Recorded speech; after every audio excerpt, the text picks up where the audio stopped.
Tell us, do you have any new injury concerns for this match? No, injured, no. Fortunately, no. We have at least all the squad fit, apart from Holgate and Brad White, but the other are all in good condition, fit and available. You've won 2 out of 2 in Premier League. You're above Liverpool in the table. You've won 2 out of 2 in the Carabao Cup. How much of a feel-good factor is there at Everton at the moment? What does that do for confidence as a whole? We started well the season with more motivation, more ambition. I think we did well the first 2 games. We have a good test tomorrow. We are focused there. And this is our target, to think about the game against Crystal Palace, because Crystal Palace, as us, started really well, the Premier League. They played a fantastic game against Manchester United, so it will be difficult game. We have confidence for this game. The momentum is good, and we want to keep the momentum good. Fabian Delph played in midweek against Fleetwood. It was his first appearance since February. What does it mean to have him back after such a long time? And is he ready to start Premier League match now for you? No, I think after he was out for a long time and recovery well, properly. It took his time to recover well. He played 60 minutes really well. I want to give him more training session to be ready for to play in Premier League. So tomorrow, today he will not travel with the team, because I prefer to keep him here to train and be ready for the game against West Ham. How is Jordan Pickford? How has he been over the last couple of days? I know you said it wasn't his fault what happened in the match against Fleetwood. You said it was a team mistake, but is there a danger that it affects his confidence? It might damage his confidence? I don't think so. He started really well the season, because I think that there is a lot of focus on him. But I have to be honest, he started really well. He did a fantastic match against Tottenham. So, and as I said, when he does mistake, I am the first to say to him, "You did a mistake," because he understands. But I'm not really focused on him like you. For me, he's a great goalkeeper, and he could do better the game against Fleetwood, but also the defenders could do better. I think we didn't build up well as a team. And that's it. He has my total confidence.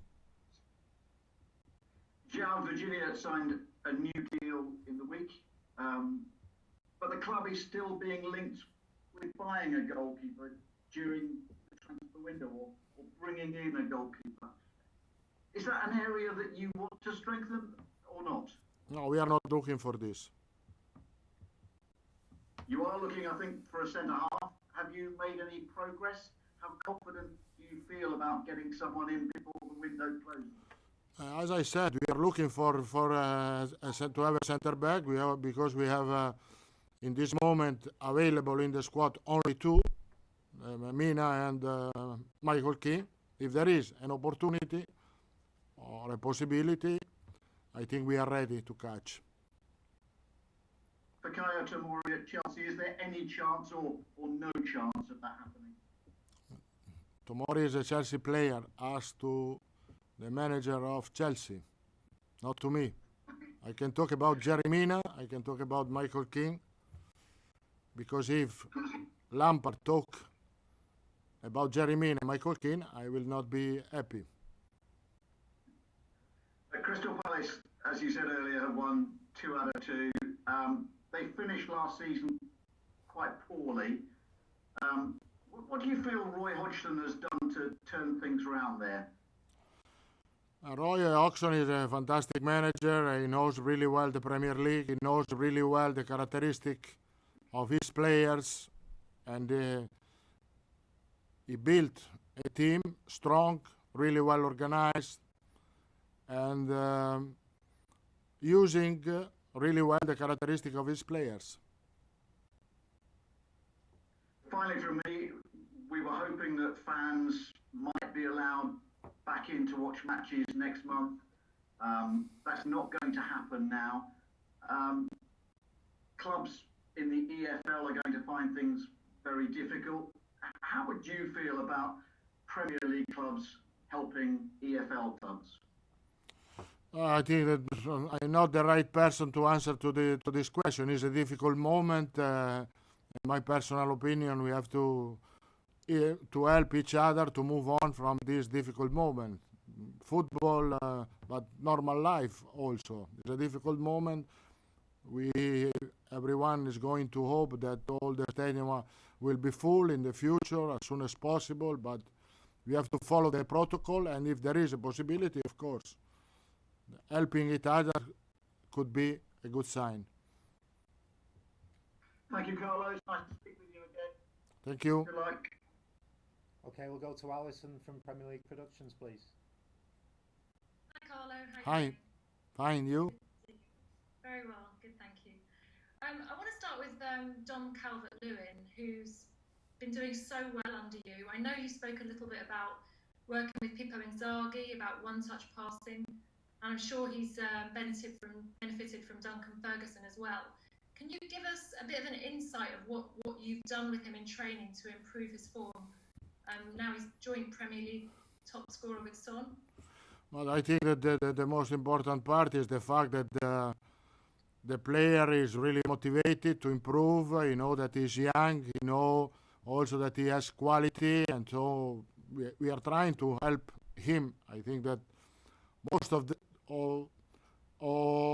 job he already did, because now he's a really good player. The fact that he's young, I think, means that he has a possibility to improve his matches, to improve his quality, but he has the quality, and you have where he can improve to have consistency. This is the key point, because the quality are there. If you see Dominic Calvert-Lewin, you see a quality of a fantastic striker, and then a fantastic striker can be a top striker if he put consistency, and for a striker, consistency means score goals. Yeah. How is he? How's his hamstring? No, he's okay, no problem. He had a little problem in the game against Fleetwood, but he recovered well, properly fit. He's gonna play. Just want to focus on your new signings. I know everyone's been talking about, obviously, James Rodriguez and Allen and Doucouré. And so Nkunku has gone a little under the radar, but I know he was really impressive in the cup game the other day. I just wonder how far away he is from being a regular in Premier League football. Oh, he did well, surprising most of the people, because most of the people didn't know him. He did well, honestly. Next step will be to have a test on him in the Premier League games, and so next Wednesday we are going to play against a Premier League team, and could be a good test for him. Okay. Just wonder, obviously, as Ian said, 2 wins from 2 so far for both sides. What kind of a game are you expecting with Crystal Palace? Tough game. We know really well how, I think that they defend, and how they are dangerous in counter-attack, and so this is what we have to think, to prepare well the game and to put a good strategy to try to win. Were you surprised at the kind of start that they've had, and particularly how they performed against Manchester United? Because, as you already said, and as we mentioned, they didn't have the best finish to the end of the season. And I wonder why you think they're doing so well. What is it that they've changed so far this season?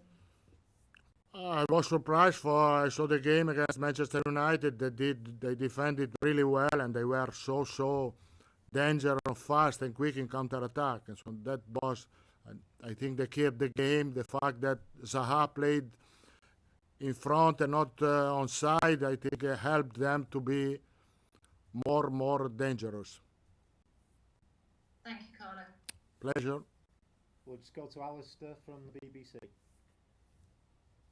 Hi Carlo, how are you? I'm fine. You're well? Yeah, I'm good, thanks. I just wanted to ask a bit more about Dominic Calvert-Lewin. Obviously, he had a really good season last season, but now obviously he's got the likes of James Rodriguez behind him. How much do you think that will help him this season? And have you set him any targets in terms of goals scored this season? I don't know. I think James Rodriguez is going to help him because he's going to help the striker because he's a fantastic assist man. And the target of Dominic, I hope that he can reach 20 goals because he has the quality and possibility like Richarlison. We have two fantastic strikers, and the fact that behind them we have Andre Gomez, we have James, Sigurdsson. So I think that our striker has to be happy because behind them there are fantastic assist men, Bernard also. So I think they are comfortable. They are comfortable. I think that if they don't score at least 20 goals each, they can have a problem with me. So is that what you said to him? You said they'll have a problem. You'll have a problem. I said to them, you have to score at least 20 goals each. And I hope Moise also, when he has possibility. So Moise, he played 2 games, scored 2 goals. So yeah, if I play striker behind, and I have behind James, Gomez, Sigurdsson, I score goals. I can score, and so they have to. Okay, good point. But why you smile? It's the truth, huh? I can score goals. This is a very, very good point. Very good point. Also, it was mentioned there about fans not going to be coming back for a while now. When you heard that news, how did you react? How did the players react in terms of having to deal with that for however long it's going to be now? Because it must be you must lose motivation without the fans in some regard.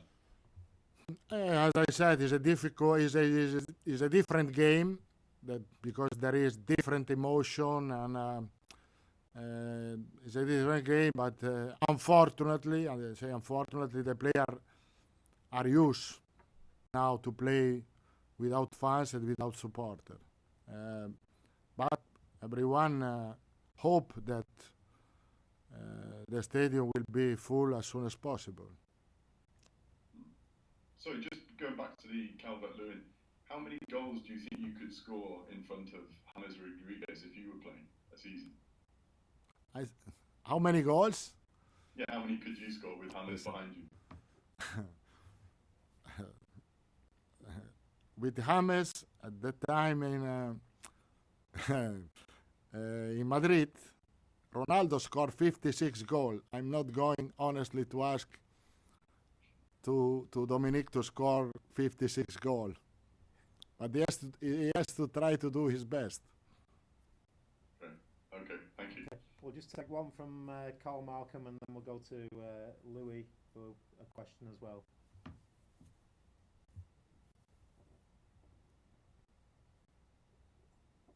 Hi, Colin. Hi. There's been a lot of talk about the signings you've brought in. I'm just wondering how important it is now for you to cut down your squad and get rid of some of the players who are not going to feature for you. Can you translate? How important is it to reduce the squad? Because you said earlier this week we have 31. I think we have to wait until the end of the market, and after that we are going to take a decision, because I think it's a little bit frustrating for the players that train with us that don't be part of the training session, of the tactical training session. Now they are all involved in the technical part of the training session, but when you have to